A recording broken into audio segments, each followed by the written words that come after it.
J. M. Roberts, History of the World, New York, Alfred A. Knopf, 1976. Ancient India.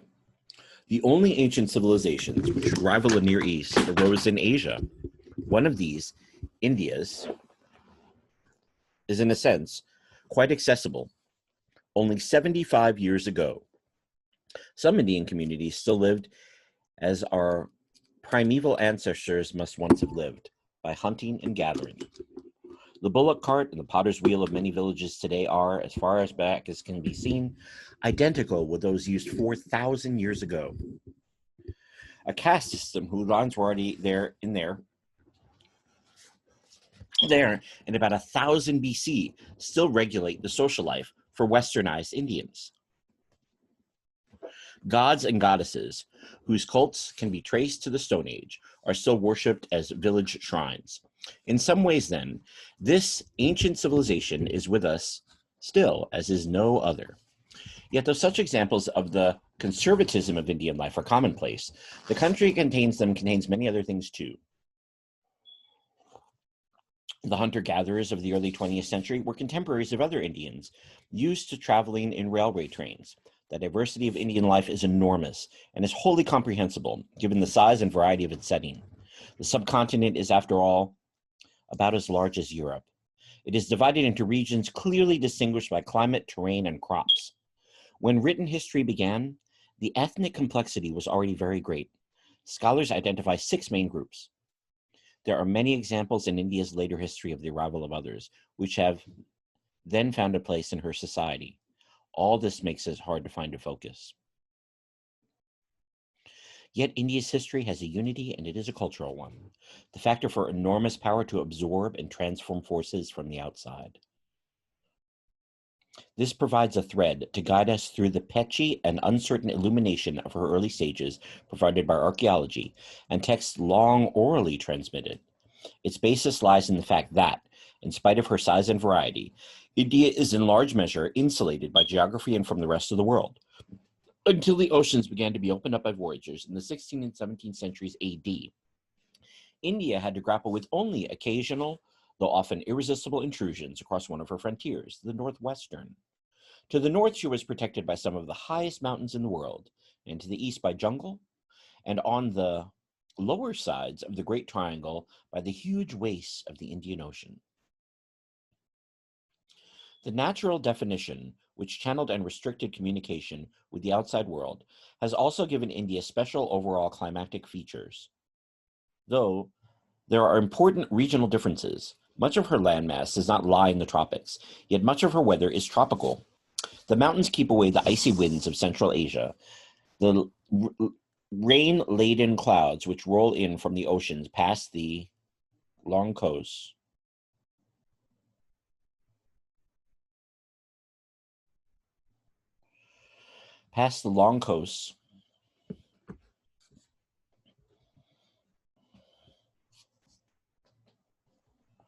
cannot go beyond the northern ranges. The climactic clock is the annual monsoon, bringing the rain during the hottest months of the year. It is still the central prop of an agricultural community, but it does not affect the whole subcontinent in the way because of regional divisions. 3 are especially significant. The true great river valleys of the north, the Indus and the Ganges system, between which lie a great desert, and then arid plains, and the Deccan, the southern highlands largely forested. Geographically protected, though India always was before modern times, she had channels of communication with the outside world. The most important of these, down to the 17th century AD, were the northwest frontier passes of Baluchistan. Even her early connections with China were first made by these routes. At times, the northwestern region fell under foreign sway, which is suggestive when we consider the first Indian civilizations. We do not know much about how they arose, but we do know that Sumer in Egypt antedated them. The records of Sargon I of Akkad reports contacts with what scholars believe to be the Indus Valley. It was there that the first great Indian cultures appeared, in the period where farther west, the mass movements of Indo-European peoples were beginning to act as levers of history. More than one stimulus may have been at work. The first Indian civilization. Agriculture can first be traced in this same corner of the subcontinent. Archaeological evidence suggests that there were domesticated animals in Balochistan as far back as 3700 BC. By 3000, settlements dotted the alluvial plains, and further parallels with other river valley cultures began to appear, such as the wheel-thrown pottery and copper implements. All the signs point to a gradual intensification of agricultural life until true civilization appears as it did in Egypt and Sumer. But there is also the possibility of direct Mesopotamian influence in the background. And finally, there are grounds for a reasonable inference that already India's future was being shaped by the coming of new peoples from the north. It is clear that the ethnic composition of India's population was highly complex and at a very early date, but this is subject in which it would be rash to make firm assertions. When at last indisputable evidence of civilized life emerges, the change is startling. One scholar has spoken of a cultural explosion. A crucial technological step may have set it off. The invention of a burnt brick, as opposed to sun-baked mud brick, which would have made flood control possible in a flat plain lacking natural stone. Whatever the process, the outcome was remarkable civilization, which stretched over 500,000 square miles from the Indus Valley, an area greater than either Sumer or Egypt. This civilization has been given the name Harappan, after the name of one of the great sites, a city on a tributary of the Indus. There is another such site at Mohenjo-daro. Others are being discovered. They reveal a large society, highly organized and capable of carefully regulated collective works. Large granaries in the cities together with uniform weights and measures, and similar schemes of buildings over so wide an area suggest that there may have been some real political unity, perhaps a Harappan state, or some to term it an empire. Because the Harappan writing is still undeciphered, this remains speculative. It is clear that the civilization was established by 2250 BC and survived for something like 400 years with very little change. Two centers, which are great monuments, have contained more than 30,000 people each, figures which indicate a rich agricultural and relatively arid region. These cities were big, some 2 and 2.5 miles in circumference, and the uniformity and complexity of their building speaks of a very high degree of administrative and organizational skill. Each had a citadel and a residential area. The latter was laid out on a rectangular grid plane, and the houses were made of bricks of standardized sizes. Both the elaborate and effective drainage systems and the layout of the houses show a strong concern for bathing and cleanliness. In some streets of Harappa, nearly every house had a bathroom. Before 2000 BC, the people of these cities had established an economic life for some complexity, and the standardization and enforcement of weights and measures indicates. A great dockyard connected by a mile-long canal to the sea at Lothal, 300 miles south of Mohenjo-daro, testifies to the importance of an external trade, which reached through the communities of the Persian Gulf as far as Mesopotamia. The cities themselves contained specialized craftsmen who drew their materials from all over the Harappan Empire and subsequently set out products of their skills across the length and breadth. This civilization had cotton cloth in enough plenty to use for wrapping bales of goods for export. The cordage on these was sealed with seals found in Lothal, which are part of our evidence for Harappan literacy. Some 2,500 seals survive, and then that cannot be read. Inference again takes us a long way. They provide the information that the Harappans wrote from right to left in pictographic forms. Animals often appear. Evidence such as this is not strong enough for us to postulate literacy in the full sense of a habitual use of written symbols to communicate ideas, but it is strikingly analogous to the first appearance of literacy elsewhere. In India, as in Mesopotamia, the origins appear to lie an administrative and accounting device. The civilization diffused ideas and techniques throughout Sindh and the Punjab and down the west coast to Gujarat. This process took centuries, and the picture revealed by archaeology is too confused for a consistent pattern to emerge. Where its influences did not reach, in the Ganges Valley in the southwest, for example, other cultural processes were at work, but they have left less spectacular traces behind them. Some of India's history must derive from other sources. There are signs elsewhere of Chinese influence. How rice began to grow in the Ganges Valley, for instance, we simply do not know. Perhaps it came from China, or perhaps from the southeast coast, Asian coast, where it's cultivated from about 3000 BC on. By 1000 BC, this central food in the Indian diet was being used in most of the north. Nor do we know why the first Indian civilization began to decline. though its passing can be dated roughly. It has been suggested that the river is the explanation. Floods and uncontrollable alterations of the course may have wrecked the delicate balance of the agriculture on its banks. But other agencies may have been at work. Skeletons, perhaps of men killed where they fell, were found in the streets of Mohenjo-daro. Harappan civilization seemed to have ended about 1750 BC, and this coincides with the eruption into Indian history of one of the great creative forces, the invaded Aryans. Aryan is a linguistic term like Indo-European. Nevertheless, it is customarily conveniently used to identify one of those Indo-European peoples who moved and make up so much of the dynamic of ancient history in the Near East and the Aegean after 2000 BC.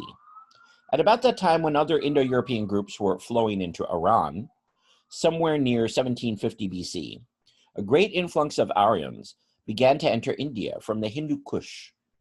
This was the beginning of centuries during which waves of migrants watched deeper and deeper into the Indus Valley and the Punjab, eventually reaching the upper Ganges Valley.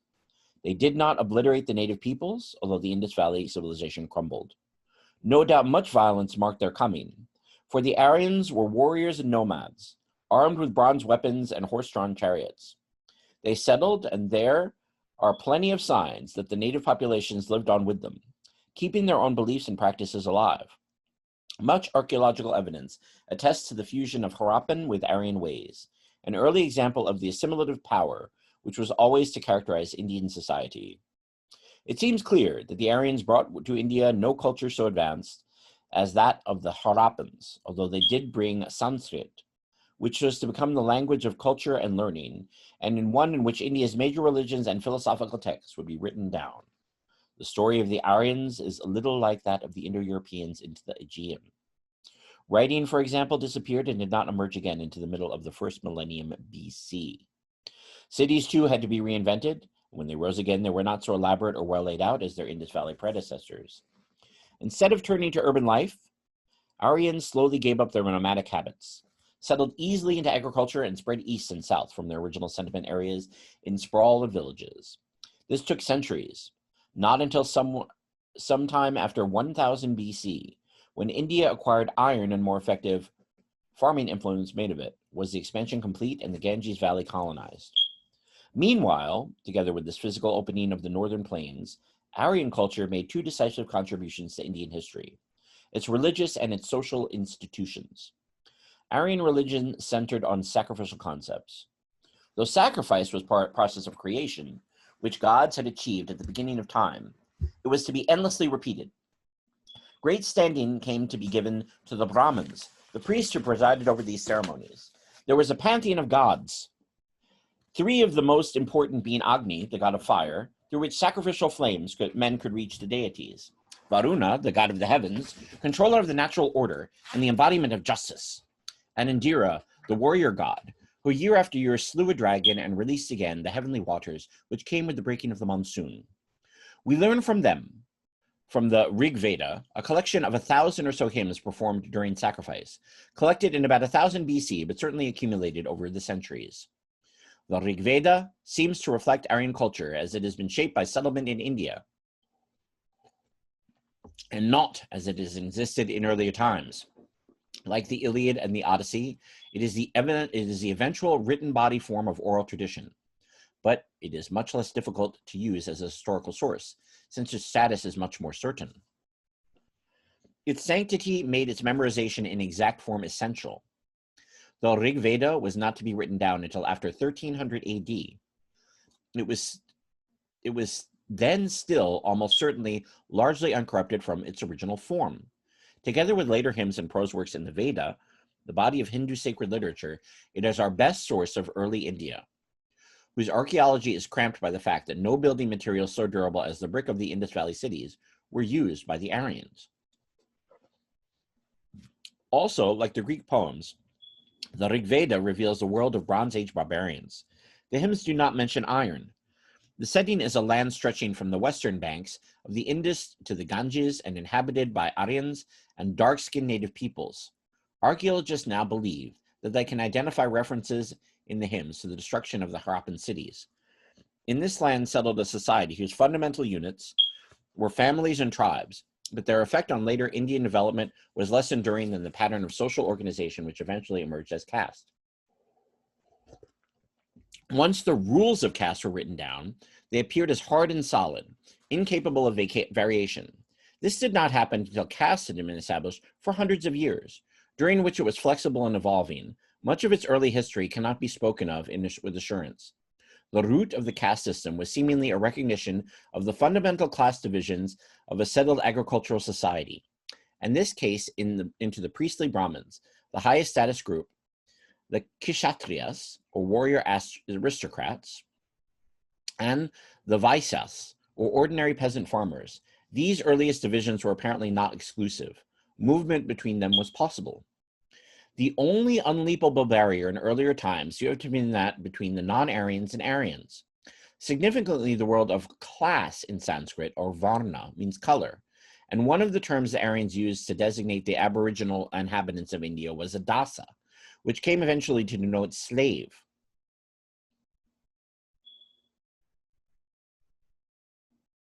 So, the occupational categories were soon expanded by a fourth, an ethnic one, for non-Aryans, a development which clearly rested on a wish to preserve a degree of racial integrity.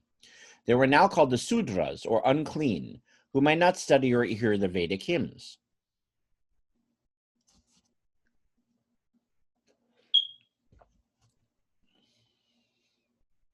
The structure was elaborated, and a vast number of castes and subcastes slowly appeared as society became more complex and as movements took place within the original tripartite system. Landowners and merchants came to be distinguished from farmers. Vaisya was now applied to the first two, and cultivators became the Sudras. Marriage and eating taboos were codified.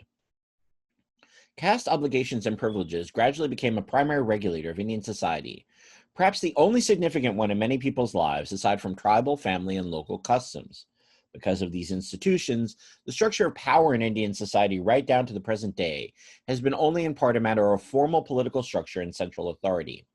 Modern India has thousands of castes, and members of each have to marry within it, eat only food cooked by fellow members, and practice one craft or profession. Vedic India.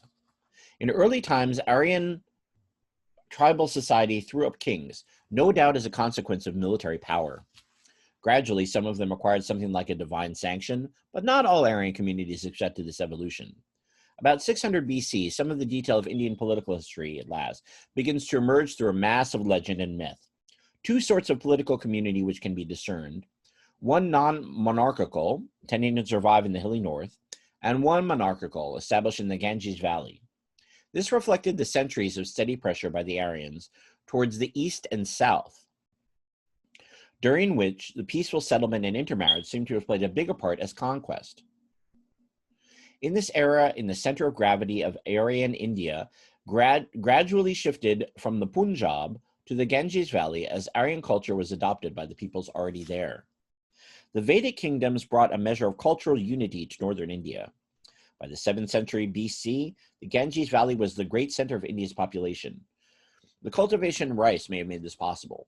The second age of Indian cities began there, the first of them appearing, it seems, as marketplaces and centers of manufacture, to judge by the concentration of specialized craftsmen in them. The expanse of the Great Plains, together with the development of larger and better equipped armies, we hear the use of elephants, favored the consolidation of more extensive political units. At the end of the 7th century, northern India was organized into 16 kingdoms, and the existence of coinage and the beginning of writing made it permissible to infer a growing solidity and regularity of government. The processes by which the kingdoms emerged and the great names concerned are reflected in two great Indian epics, the Ramayana and the Mahabharata. The earliest surviving texts of these date from about AD 400, so disentangling political history from mythology is not easy. In consequence, it remains hard to get at, say, the kingdom of Magadha, based in southern Bihar, which emerged eventually as the preponderant power and was to be the core of the first historical empires in India. Nonetheless, it is clear that in the Ganges Valley, which was their seat, which already what it would remain, its cultural domination assured as the axis of Indian civilization, it would be the future Hindustan. Southern India.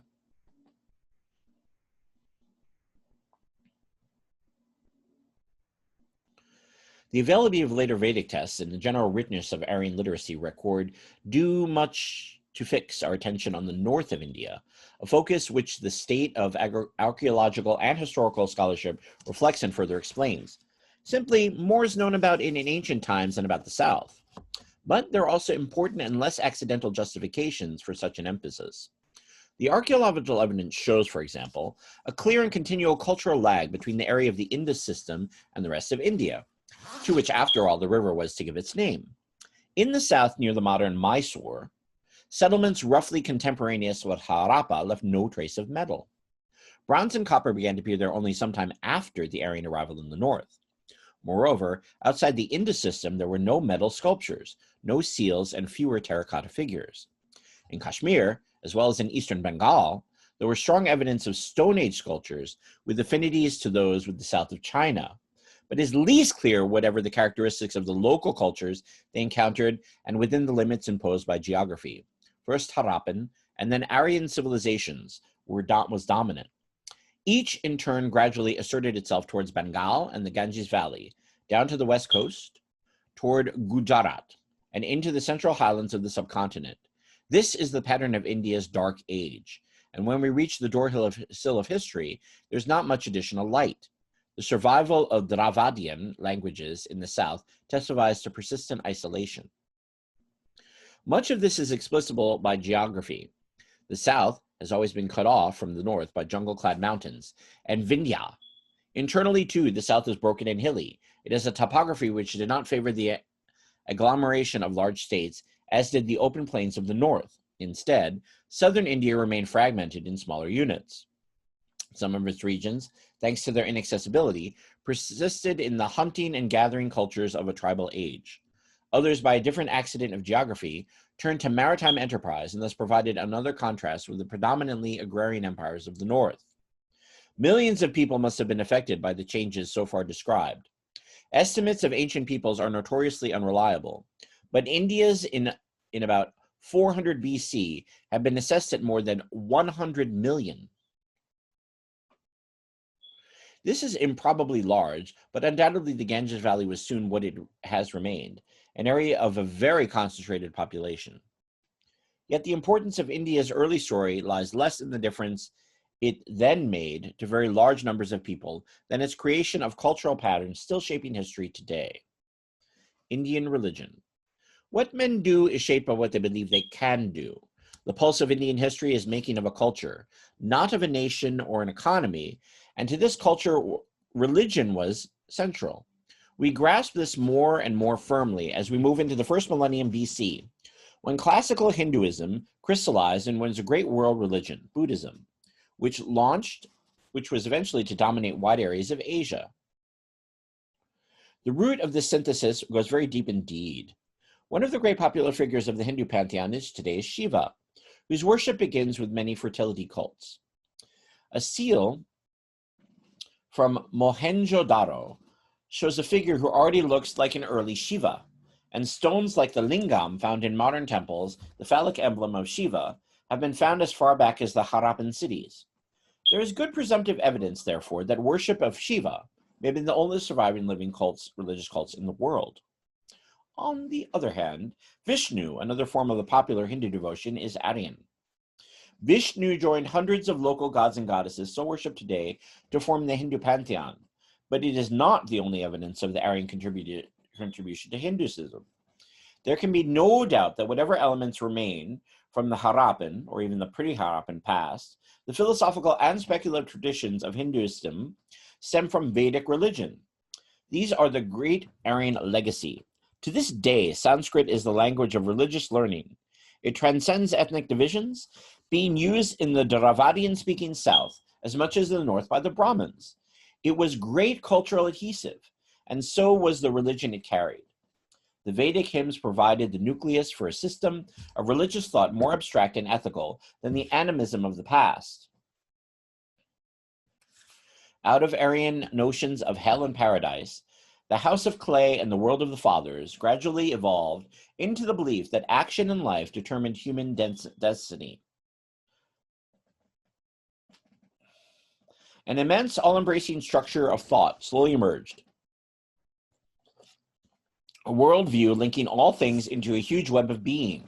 Souls might pass through different forms in this whole. They might move up or down on the scale of being between castes, for example, or even between the human and animal worlds.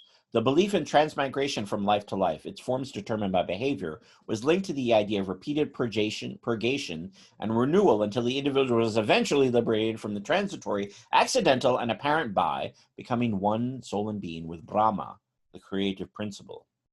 The duty and believer was the observation of Dharma, a virtually untranslatable concept which embodies something of the Western idea of natural law, of justice, and some of the idea of respect and obedience owed to the duties of one's station. These developments took a long time, and the summary obscures the complicated steps by which the original Vedic traditions were transformed into classical Hinduism. At center were the early stages were the Brahmins, who long controlled religious thought because of their key role in the Vedic sacrificial rites. The members of the caste appear to be used in religious authority to emphasize their seclusion and privilege. To kill a Brahmin soon became quite especially grave crime, and even kings could not contend with their power.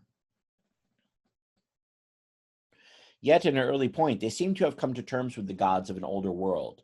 It has been suggested that what ensured the survival and popularity of Shiva worship was infiltration of the Brahmanical caste by priests of the non-Aryan cults. The sacred Upanishads, speculative treatises dating back from about 700 BC, marked the next important stage in the evolution towards a more philosophical religion, giving less emphasis to personal gods and goddesses. In them, too, are found some of the earliest of the ascetic teachings, which were to be so visible and striking a feature of Indian religion, even if practiced by only a small minority. These express the need felt by some men to look outside the traditional structure for religious satisfaction. Doubt about the sacrificial principle appears to have long been entertained. New patterns of thought had begun to appear at the beginning of the historical period, and uncertainty over traditional beliefs had already surfaced in the later hymns of the Rigveda.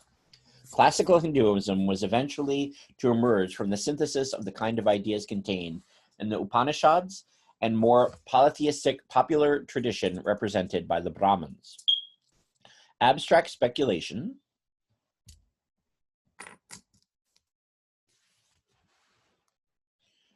and asceticism gained the impetus in the milieu of an institution which had appeared during the Vedic period, monasticism. Some monks threw themselves into ascetic experiment. Others pressed speculation very far. We have records of intellectual systems which rest on the outright determinism and materialism. One highly successful cult, which does not require belief in gods, and expressed a reaction against the formalism of the Brahmanical religion, was Jainism, a creation of a 6th century teacher who, among other things, enjoined the renunciation of property. This made it difficult for a Jain to follow any trade save that of middlemen, with the paradoxical result that in modern times the Jain community was one of the wealthiest in India. But much more important of the innovating systems was the teaching of the Buddha, the Enlightened One. It has been thought significant that the Buddha, 586 to 485 BC, like other religious innovators, was born in one of the states in the northern edge of the Ganges Plain where orthodox monarchical pattern emerging elsewhere was not acceptable. Gautama, as he was named, was not a Brahmin, but a member of the warrior caste and a prince. After being given a comfortable and gentlemanly upbringing, he found his existence unsatisfying and he left home. His first recourse was asceticism. 7 years of this proved him that he was on the wrong road. He began instead to preach and teach, meanwhile trying to understand suffering by meditation and to find its cause and cure.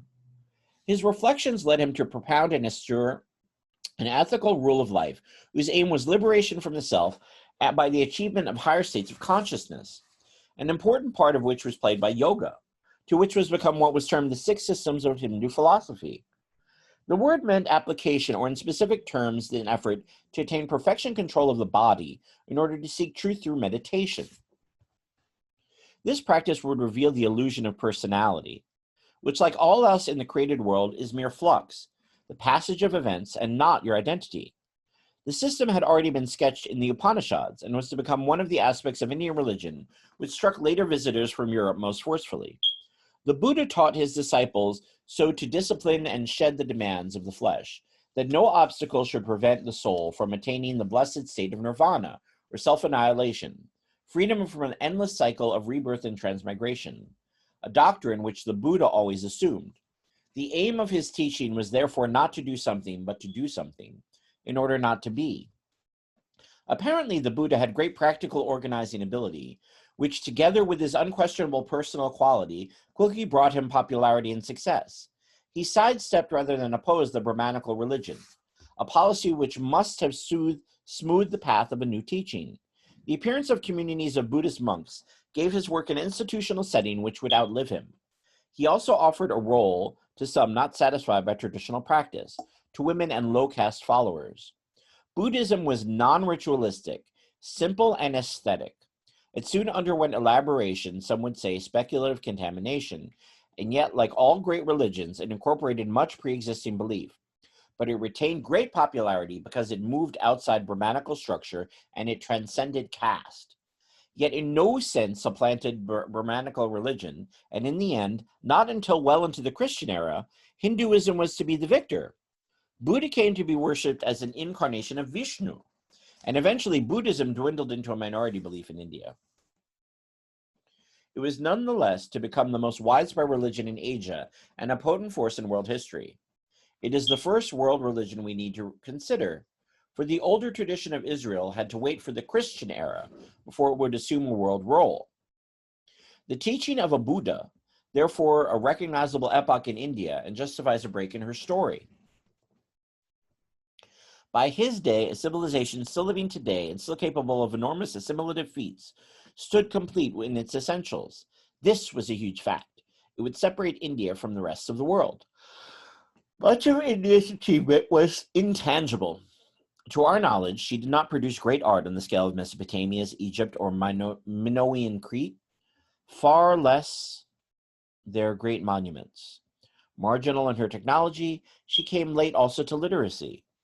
Yet her social system and her religions have lasted longer than any of the great creations of the mind except the Jewish faith, and they are rooted in attitudes formed and settled 1,000 years before Christ. Indian empires. The early political history of all these religions, except Iran, is obscure and nowhere more than in India. We know that a dimly discernible kingdom of Magda enjoyed some sort of hegemony over the whole Ganges Valley at the time of Alexander's invasion, 326 BCE, within the next 100 years, though the subcontinent had become a political unity to a degree not matched until some 2,000 years later with the age of the British Raj, as Queen Victoria's Indian Empire was called. This consolidation took place in the reign of Emperor Asoka, 269 to 232 BC. He was the third emperor of the line founded just after Alexander's death by Chandragupta Maurya, whom the ancients believed to have inspired to empire by a sight of Alexander the Great in his youth. On the ruins of the kingdom of Magda, where he had usurped the throne, Chandragupta and his successors built a state which encompassed not only the whole Ganges Valley and the Punjab, but most of Afghanistan, obtained at the cost of the Seleucids. Asoka turned this expansive course to the south, and by his death, the Mauryan Empire included about 2/3 of the peninsula. Now, a documented history of India at last begins to be possible. The Seleucid emissary has provided us with fragments of an account of Chandragupta's state. From Asoka's era survive a more plentiful, indeed a rich supply of inscriptions carved on rocks and pillars which bear his decrees and injunctions to his people. Both their individual style and this means of propagating official information suggest Persian and Hellenistic influences.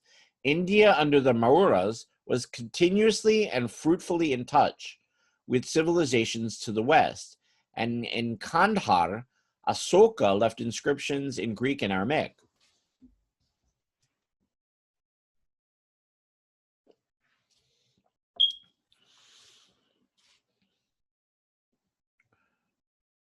Such records reveal complex and solid state structure. A society already organized on caste principles was ruled by a government presided by a local royal council and acting through a royal army and bureaucracy of sorts. It was competent to raise taxes and still maintain essential services of communication and irrigation.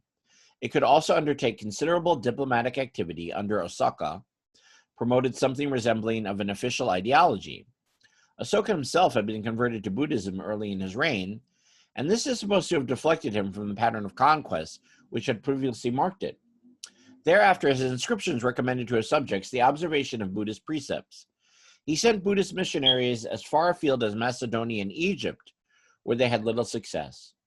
In Burma, they did better in Ceylon, best of all, for from this time the island was predominantly Buddhist. The vitality of Buddhism under Ashoka may have in part explained signs of reaction in the Brahmanical religion. It has been suggested that a new popularization of certain cults in this period may have been the Brahmins' conscious reaction to the challenge.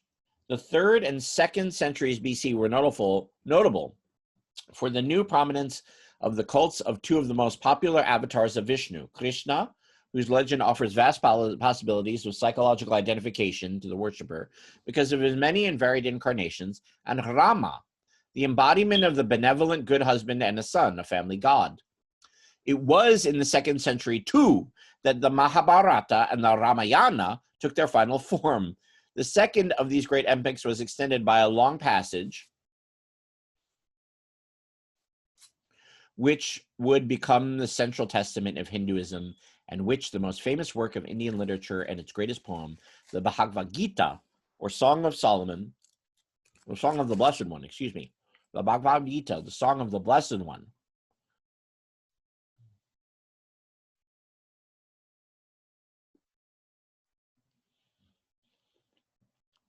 It wove around the figure of Krishna and the ethical doctrine of Dharma, the performance of duties laid by one's class membership, and the recommendation that works of devotion, however meritorious, might be less efficacious than love of Krishna as a means of release into eternal happiness. These concepts, highly important for the future of Hinduism, were developed fully only over a period which ran on a path of the crumbling of the Mauryan Empire, which soon began after Ashoka's death. Like all great empires of the ancient past, the institutions were still too fragile to stand independent of the quality of the individual ruler. The Mauryas were overthrown by another Ganges dynasty, and thereafter, for 500 years, India was more politically disunited. Although trade between Western India and the Roman Empire grew to important proportions, we have little hard information. References in Chinese sources become available from the end of the 2nd century BC, but it cannot be said that they have brought agreement between scholars on what was happening in India any earlier. Even the chronology is still largely conjectural. Only the outline of events can be discerned, and the most important of these was a new series of invasions of the peninsula by the historic northwestern routes. First came the Bactrians, descendants of the Greeks, left behind after Alexander's empire in the Upper Oxus, where by 239 BC, they had formed an independent kingdom, standing between India and the Seleucid Persia. Of this mysterious realm, we know very little, but 100 years later, the Bactrians were pushing into the Indus Valley. They were the foremost in a current which was to flow for 4 centuries. Scythians and Parthians followed them, a complex series of movements which was in train whose origins lay deep in the nomadic societies of Central Asia. One who came all the way from the borders of China, the Kushans, left behind in India the tradition of the great monarch, who ruled an empire somewhere about 180-100, which stretched from Benares up to the caravan routes of the steppes. But none of these peoples in the end was able to resist the assimilative power, which India was always to show. New overlords might arrive, but soon they would be ruling Hindu kingdoms.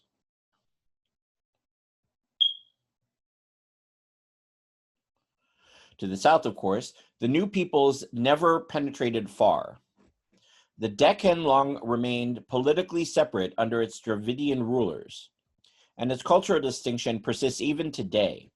Although Aryan influences were stronger there after Mauryan times and the Hinduism and Buddhism were never to be eradicated, the south would not be reintegrated with the north until the coming of the British Raj.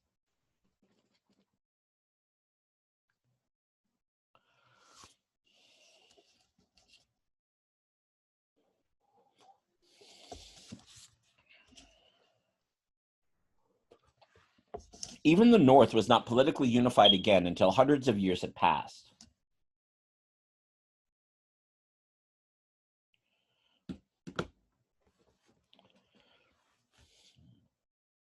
There then appeared a new Ganges Valley state, the Gupta Empire, and eventual legatee of 5 centuries of confusion. The center was at Patna, where the founder, another Chandragupta, succeeded to the throne of a small kingdom in AD 320.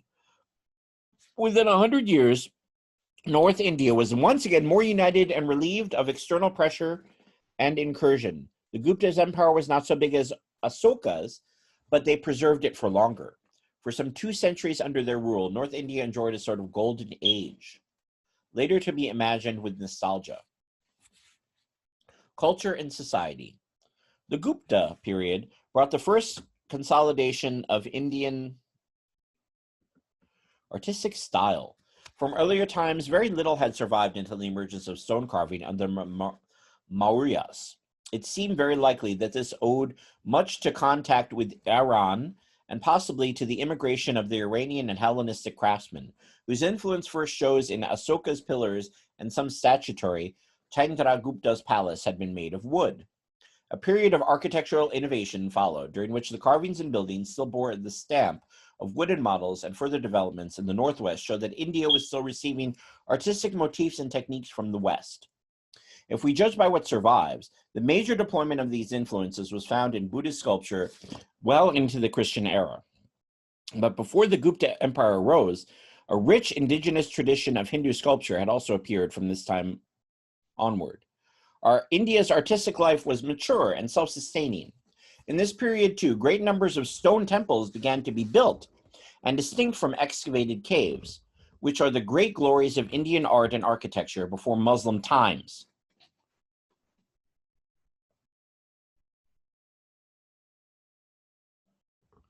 Gupta civilization was also remarkable for a high literary achievement.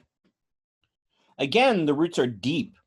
A standardization and systemization of Sanskrit grammar just before the Mauryan times had opened the path to a literature which could be shared by the elite of the whole subcontinent, for Sanskrit linked the North and South despite their cultural differences.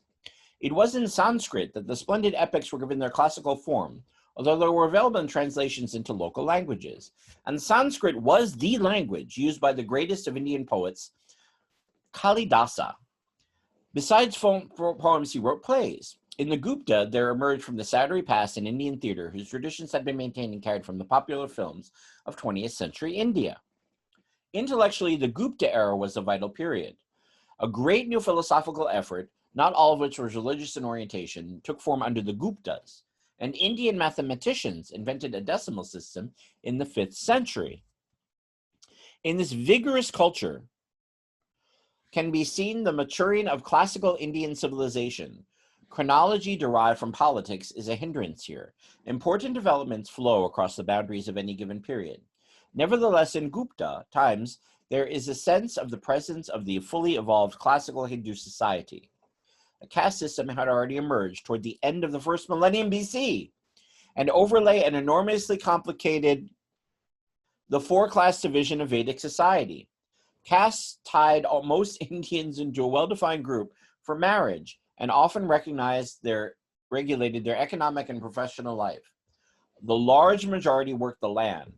They were peasants, as are most Indians today, whose lives must differ little from those their ancestors under the Guptas.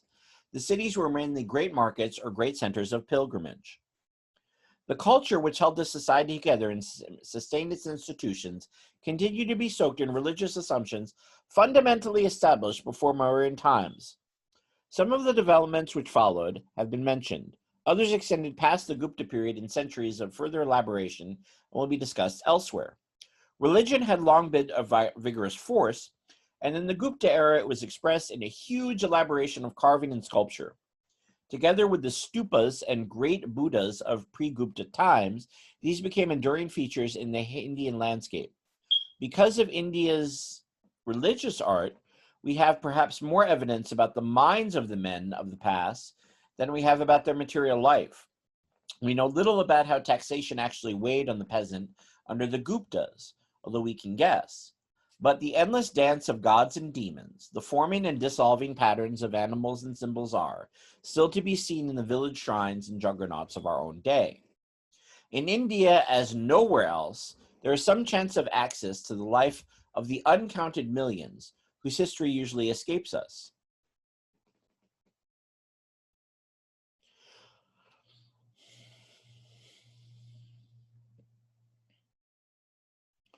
Luciel Schulberg, Historic India, New York, Time Life Books, 1968, Chapter 7, Caste, a place for every man.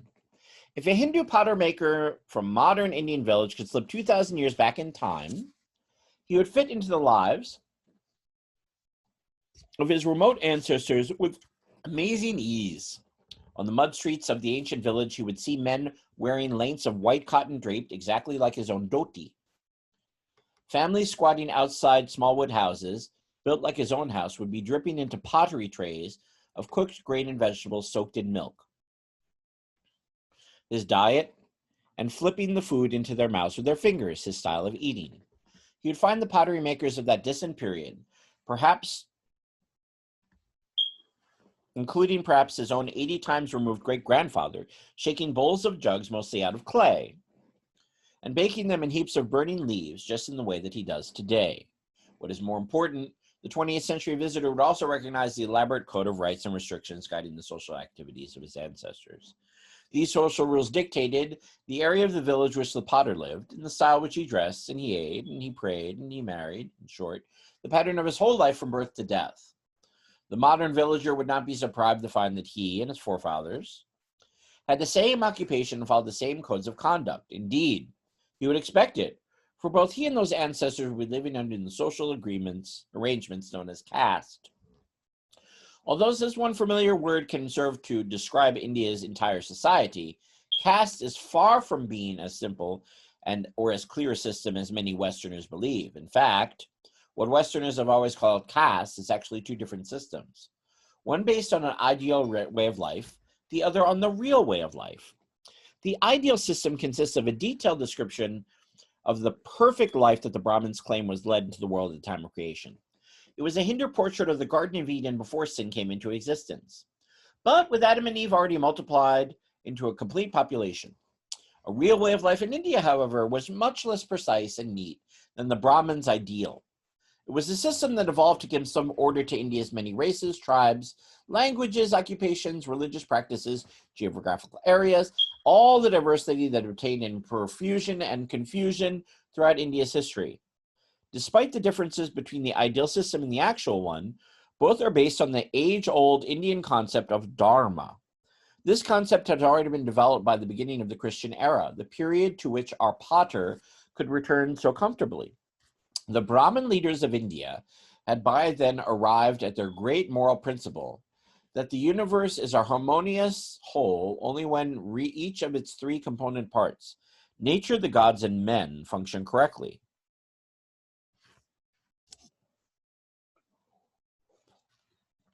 Fulfilling its dharma or set of prescribed duties. Nature, for example, performs duties when in the three seasons, winter, summer, and the rainy season come and go every year, and when the tides ebb and flow. The gods perform theirs when the great Shiva sits in meditation in his home high on Mount Kailash. His wife Parvati comes to men's aid in the form of goddess Devi, or Dali, or Durga. And men perform their duties properly, fulfilling their dharmas when they follow the customs of the groups they are born into. In ancient India's bustling towns and villages, each squalling infant grew up knowing that he had to mature the pattern of his parents. To do so was his dharma. He was never to deviate from tradition. Every act of his life, no matter how trivial, was a religious ritual, enforced as a prescribed duty.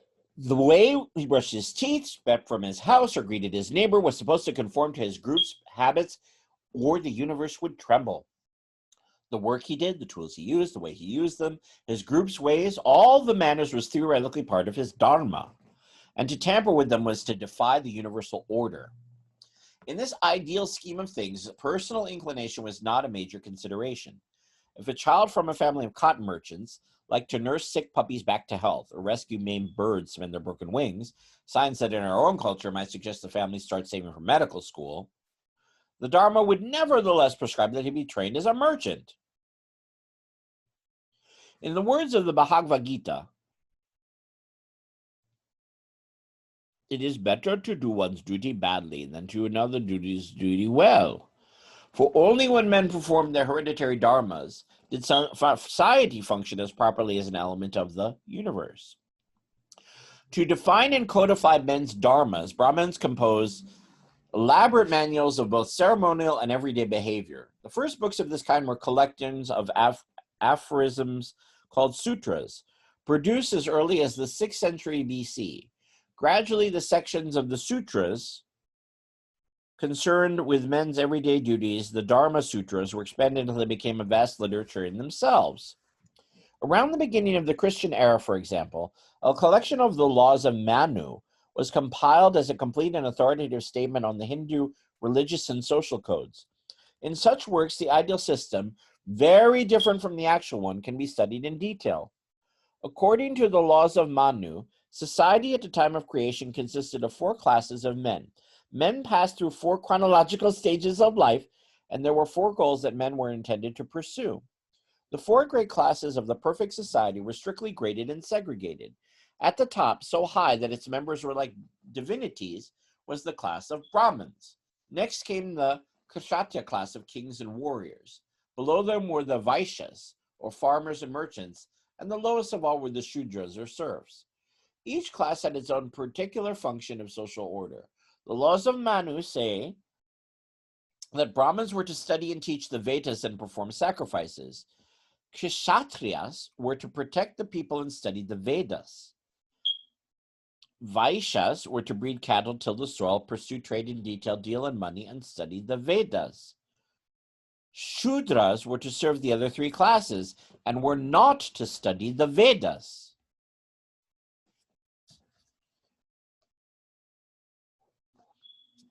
In fact, Shudras were forbidden to read the Vedas.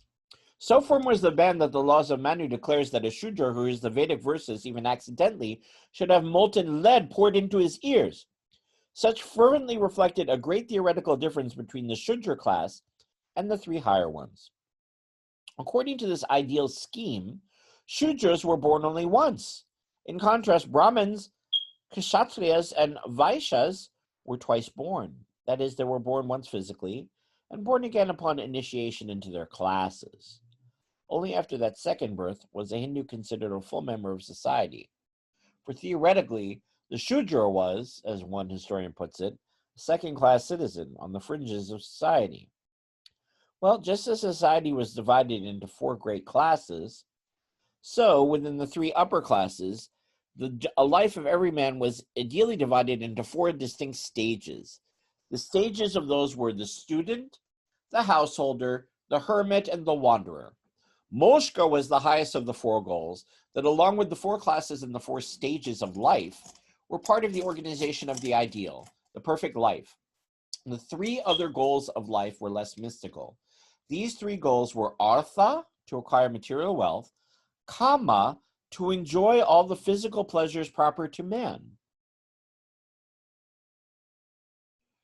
and dharma, to perform all of man's proper duties. A householder was encouraged to be successful. It was proper for him to hurry after wealth on his farm, and in the making and selling of goods, or by any other honest means. Pleasure of all kinds was legitimate and correct pursuit for a virtuous man. Among those pleasures, his sexual was unabashedly included. Its skillful achievement was a sacred obligation. A man's dharma consisted of these activities, along with the ceremonies and rituals appropriate to each class and stage of life. The law books recognize that the needs and capacities or men differ according to their class and stage of life. Though the goals were the same for everyone, fulfillment of the goals varied. A Brahmin at the celibate stage of life might find kama, physical pleasure, in studying the Vedas. A Kshatriya student, kama, was more likely to be found when he practiced a skill with bow and arrow. An eager Vaishya merchant sought artha, wealth, at his shop or at the wharves where the trading ships came in. The Shudra servant achieved artha when he caught the cast-off clothing his master tossed to him. Every one of the 1,000 Indian castes has traditionally regulated cooking and dining, marriage, and occupation. Of these three areas, curiously, the matter of cooking and dining is paramount. In fact, a primary impulse behind the caste system was probably the fear of spiritual pollution through food. The idea of spiritual pollution is one of mankind's oldest beliefs, and nearly every primitive society seems to have associated such development as the magic properties of food. Civilizations far removed from that of India held that the manna, or soul stuff of human beings, was the same as the soul stuff of food, especially vegetable food. Unbroken cereal foods, grasses growing in a field, seeds waiting to be gathered, retained their soul stuff when they were handled. Anyone could touch and eat them safely. But once grain was softened into cooking or seeds were pressed into their oil, their soul stuff mixed with the soul stuff of the person who prepared the food. Since a man was hardly likely to marry a girl whose table he could not share, Indian food taboos have also led to a flat ban on intercaste marriage. In time, however, caste marriage provisions acquired so many permutations and combinations that the laws about whom marry became as complicated as the food laws. The third element of caste, hereditary occupation, entangles the Indian economy in a similar web of restrictions. There are castes of laundrymen, of moneylenders, of potters, gardeners, oil pressers, thieves, and whores. The list is nigh endless. Nearly every job in the economy, from exorcising demons to sweeping the streets, has one or more castes for which the work is reserved. Though hereditary caste occupation is fundamentally fixed, it does not respond to changing conditions. Frequently, the response takes a form of a subcaste. When prehistoric Aryans began to switch from living as nomads in tents to living as settlers in houses, the woodworker caste that whittled tent pegs threw off a subcaste that became that of the carpenters. At other times, a caste adjusts to a new era.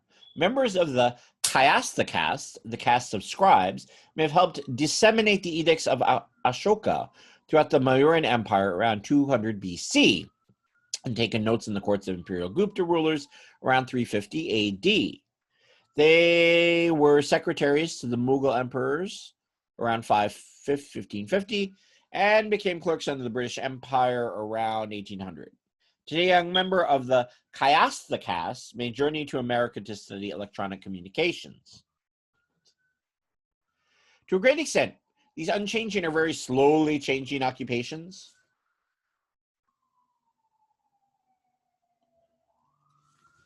represent one of the strengths of the caste system.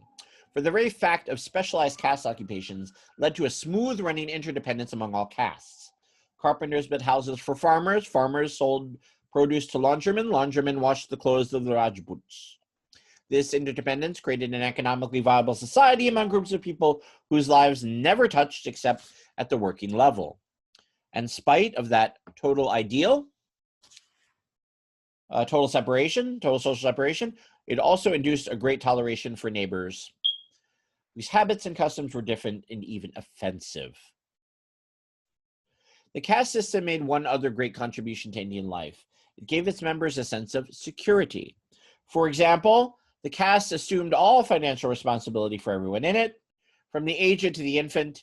Even an incurably lazy young man was often housed, fed, clothed, and protected by members of his caste. Each caste had its own legal machinery to punish wrongdoers within the caste and defend the caste's honor outside. If a member of a merchant caste were to receive an inexcusable insult from, say, his landlord, his fellow merchants would pack up their merchandise and close their shops until the injury had been atoned for and the landlord punished through a legal process of his own caste of landlords. Interdependence, stability, a body's shared values, these are strong points of the caste system, but they had to be paid for. The price of stability, for example, may be stagnation. Hereditary occupations have made Hindu craftsmen resist the technological advance because, as British anthropologist J. Hutton put it, an innovation in the method appears sometimes as if it were a sin against the craftsman's ancestors. In a larger sense, a system that fixes a man's status and occupation at the moment of his birth may work against the economic betterment of a whole society. The upward flow of talent is blocked, and the progress of society as a whole often must be made in spite of the caste system, than in cooperation with it. The caste system also brought with it the political handicaps of a society based upon segregation. Cut off from one another by barriers of caste, Hindus have suffered from the divisive effects of only social pattern to which all of them could give their allegiance. India's age-old legacy of political disunity, and the ease with which alien invaders have repeatedly conquered the subcontinent can be explained in part by the failure of the caste system to provide a single focus of national life. But the darkest aspect of the system stems from the very root of segregation itself: the fear of pollution, the fear of spiritual defilement, particularly on the part of the Brahmin leaders of the Indian society. Fed over 1,000 years by the sacred literature, over countless generations by tradition and law, this fear led to enormous inequalities among the members of the various castes. In the hierarchy of the caste system, every caste was considered either more or less pure than every other caste, and a man's social status and relationships were determined by his caste's degree of purity. Some castes were so bereft of purity that the very sight of them defiled all other castes. Members of the Chandala caste, for example, could not leave their isolated quarters or villages without striking a wooden clapper to warn of their contaminating approach. On the other end of the same spectrum, some Brahmin castes held themselves so pure that contact with a member of almost any other caste would make them spiritually unclean. Such Brahmins sometimes dined in the wringing wet clothes that they had washed themselves, because permitting these garments they wore at meals to dry on the clothesline invited pollution from the shadow of a passerby. Obviously, attitudes as extreme as these were damaging to members of all castes, the high as well as the low. But it was among the so-called outcasts or exterior castes, once born castes so low in status they were held outside the pale of human society, and that the caste system did its greatest harm. For the members of such castes who are often forbidden to even use the public roads lest their shadows defile the twice-born superiors, life was one long humiliation, a humiliation no less degrading from the fact that most outcasts acquiesced in it. Subservient, almost always illiterate, usually poverty-stricken, these untouchables exhibited the effects of a caste system at its worst. Only in very recent times had caste lines have begun to weaken, and laws against untouchability have been passed, has this aspect of the balance between caste strengths and weaknesses begun to be readdressed.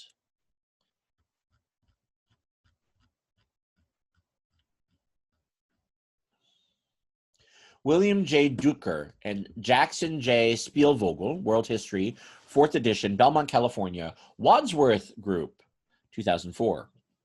The importance of the father and the son in family ritual underlined the importance of males in Indian society.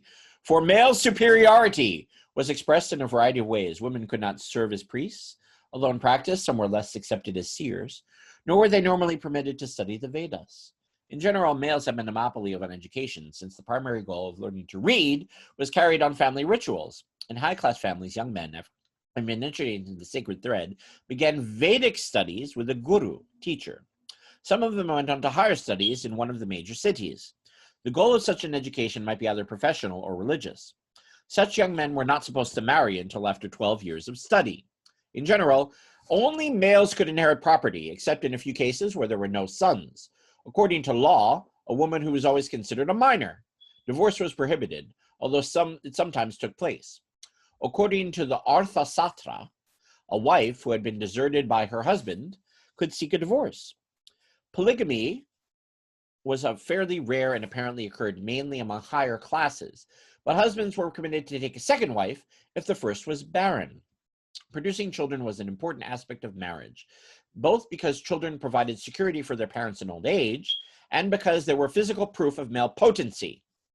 Child marriage was common for young girls, whether because of the desire for children, because daughters represented an economic liability to their parents.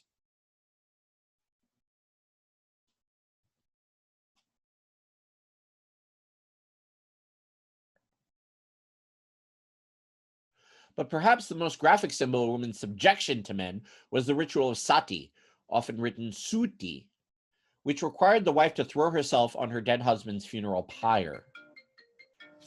The Greek visitor Megasthenes reported that he had heard from some persons of wives burning themselves along with their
Perhaps the most graphical symbol of women's subjection to men was the ritual of Sati, which required the wife to throw herself on her dead husband's funeral pyre.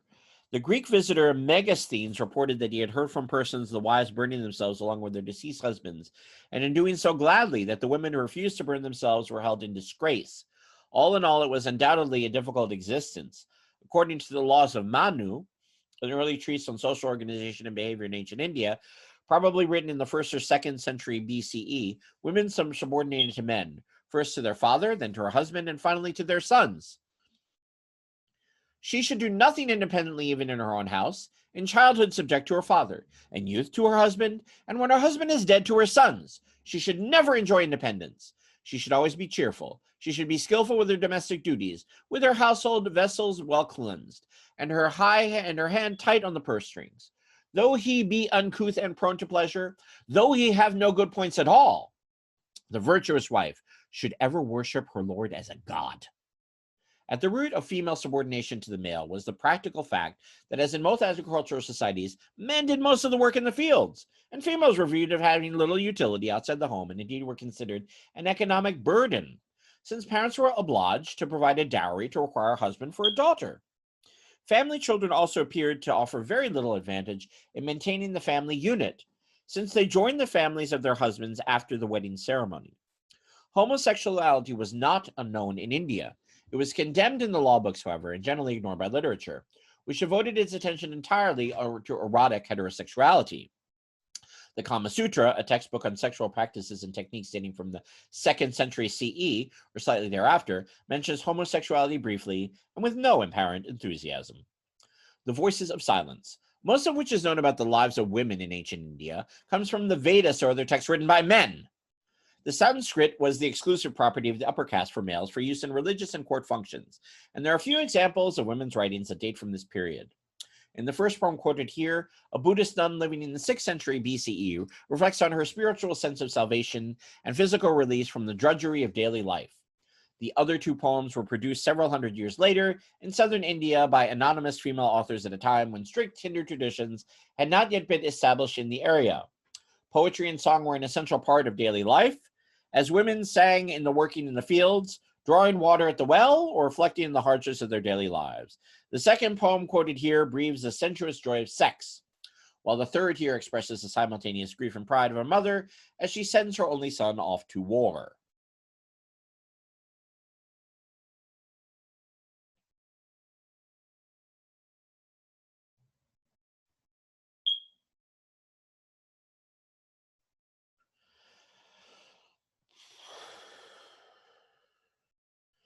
A woman well set free, how free I am. A woman well set free I am, how wonderfully free from kitchen drudgery, free from the harsh grip of hunger, and from the empty cooking pots, free too of that unscrupulous man, the weaver of sunshades. Calm now and serene am I, all lust and hatred purged.